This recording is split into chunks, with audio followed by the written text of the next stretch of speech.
Dalam pelaksanaan tangkap tangan itu, ternyata tim menemukan, mengetahui adanya anggota TNI,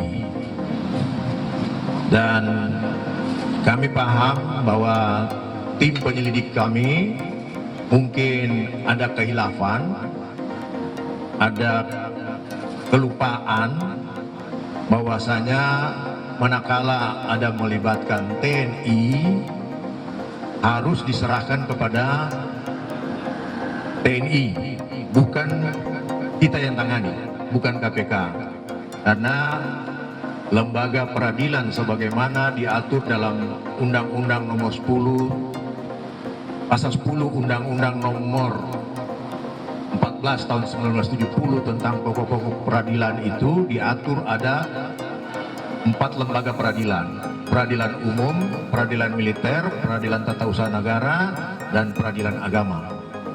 Nah, peradilan militer tentunya khusus anggota militer. Peradilan umum tentunya untuk sipil. Nah, ketika ada melibatkan militer, maka sipil harus menyerahkan kepada militer. Di sini ada kekeliruan, kehilafan dari tim kami yang melakukan penangkapan. Oleh karena itu kami dalam rapat tadi sudah menyampaikan pada teman-teman TNI, kiranya dapat disampaikan kepada Panglima TNI dan jajaran TNI. Atas kehilafan ini kami mohon dapat dimaafkan.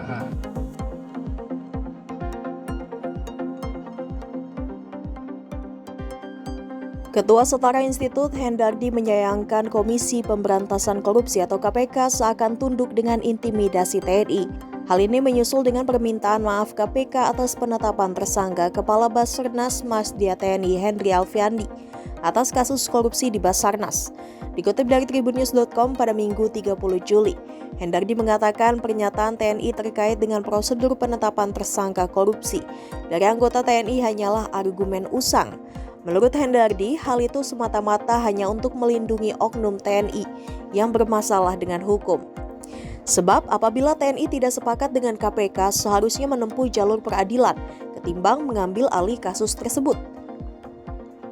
Hendardi menjelaskan pasal 65 ayat 2 Undang-Undang 34 tahun 2004 tentang TNI menegaskan bahwa yurisdiksi peradilan militer hanyalah untuk jenis tindak pidana militer.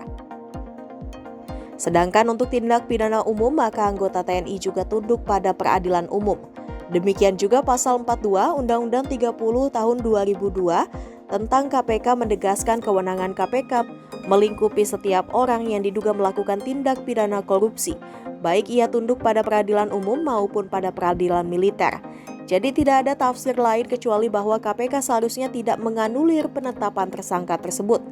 Norma-norma dalam Undang-Undang 31 tahun 1997 tentang peradilan militer yang mengatur subjek hukum peradilan militer seharusnya batal demi hukum karena Undang-Undang TNI dan Undang-Undang KPK telah menegaskan sebaliknya, yakni jika anggota TNI melakukan tindak pidana umum, maka tunduk pada peradilan umum.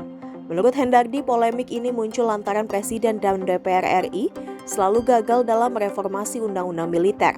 Dikatakan Hendardi, peristiwa klarifikasi dan permintaan maaf tersebut adalah puncak kelemahan KPK menjaga dan menjalankan fungsinya secara independen.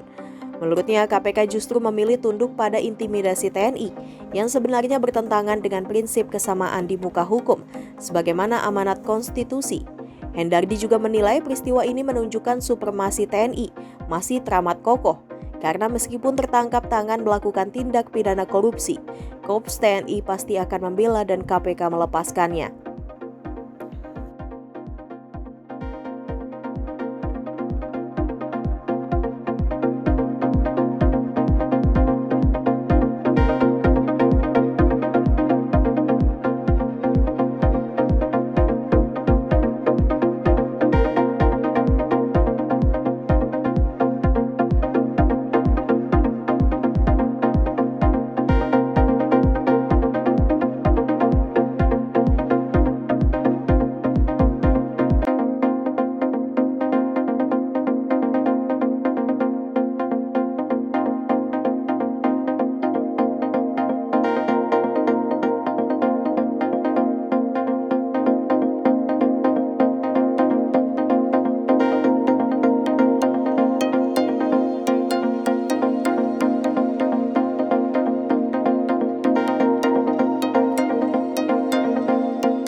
Jangan lupa subscribe ya.